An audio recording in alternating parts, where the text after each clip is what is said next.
So, Hazbin Hotel. I don't really need to explain Hazbin Hotel since, well, you clicked on the video of course. But I will have to say one thing, I do think Hazbin Hotel is a very cool show. I know I'm about to get the entire TikTok community mad at me, but the show is cool and does deserve the attention it gets, and I highly recommend watching. If you don't mind the characters swearing every 2 seconds. But we're not here to talk about Hazbin Hotel. We're here to talk about the fandom. And listen, although it says toxic in the title and thumbnail, I'm not stating everyone in the fandom is toxic.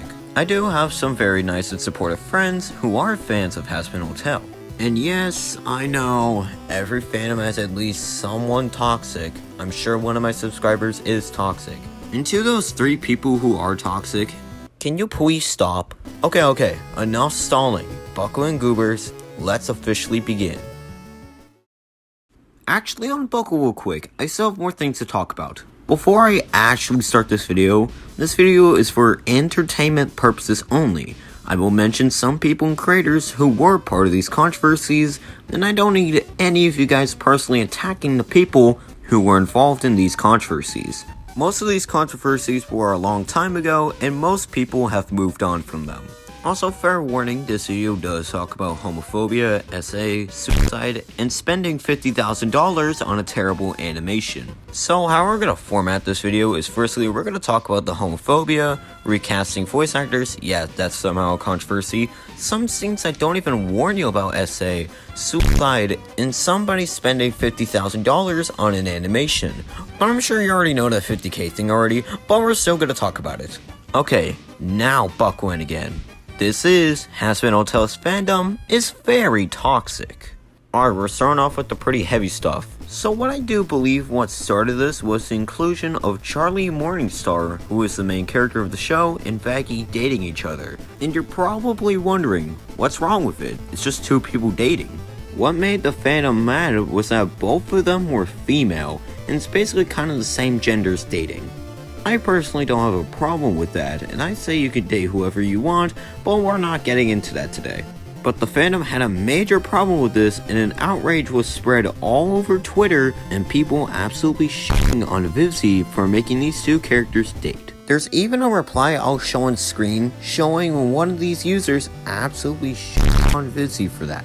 And while that was happening, people in the fandom started attacking Vivzy about another character called Angel Dust, who is one of the main characters, and in the show it's prompted that Angel Dust is a sex worker. And people attacked Vivzy for making Angel Dust an exaggerated gay character. And many others have complained about the unnecessary backlash to Lucifer's redesign and have used this as an excuse to attack Vivzy and her crew. Which is really dumb since it doesn't relate to attacking someone for making a character gay. And speaking of Angel Dust, some people attacked Vivzy Pop for making Angel Dust an SA victim in the show. And in case if you don't know, Angel Dust was trafficked into doing various things and was manipulated into doing these by his boss, Valentino, who is one of the overlords in the V's, which is a group who are overlords of hell. Valentino owns a lot of porn studios and he's a pimp.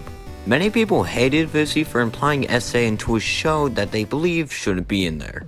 And listen, before I get canceled on Twitter, I have to say I know SA is a pretty heavy topic to talk about. And I know a lot of people who have been used in that way, which is very disgusting. I'm not saying that SA shouldn't be brought up. I believe SA should be told to everyone who doesn't know or understand it. And to the many unfortunate victims who were SA'd, God bless you. I hope you're doing okay now. But I do think Hazbin Hotel talked about SA is good, but I feel like the way they showed it is a bit weird.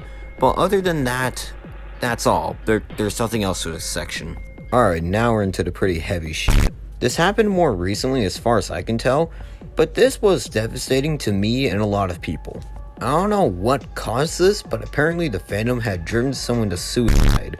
And here's a tweet I saw. Go ahead and pause the video if you want to read it. And for a million reasons, this is very fucked for the fandom to do. And it should not be encouraged to off yourself. Off rip, if you're struggling with suicidal thoughts or have any mental issues that may cause suicide, I'll put a link to a suicide hotline in the description if you need the help. And I give my condolences to anyone who has experienced a family member or someone close commit suicide. But other than that, this is very fun. Okay, I know this is gonna sound very fucking weird because trust me, it is. But we're going straight from actual serious topics into something actually very funny. I guess this is kind of a way to make you laugh. I don't know, but enjoy, I guess. So there is a YouTuber that goes by Verblaze, who is an animator who makes cartoon beatbox battles with different characters. You may know him from this meme of Thanos spitting bars while using the Infinity Stones. And apparently he spent $50,000 on a 3-minute animation of his character being seduced by Charlie Morningstar. I'm not kidding, this is actually real. Personally, I think the animation's okay. It looks very off for some reason. Apparently, he uses money from his Patreon, and the funny thing is, Verbally shut down a favorite series he produced because, quote-unquote, it was not making enough money. And some fans have speculated that he shut it down because he spent all that money on a 3-minute animation of softcore porn of a Hazbin Hotel character. This has nothing to do with the fandom, by the way. I just wanted to talk about this for at least a minute, because this is very funny to me. Alright, let's wrap up this video now. Hazbin Hotel's fandom is basically a different breed of people. They'll attack anyone or even the creator just because someone hates a show. And personally, I bet they smell like shit. Alright, jokes aside, I'm sorry this video took an awfully long time, but I hope you somewhat enjoyed me talking about all this. Anyways, next video is gonna be about Garnet Banban 7. Yes, peak is arriving. I have been Bowtie, and I hope to see you guys next time.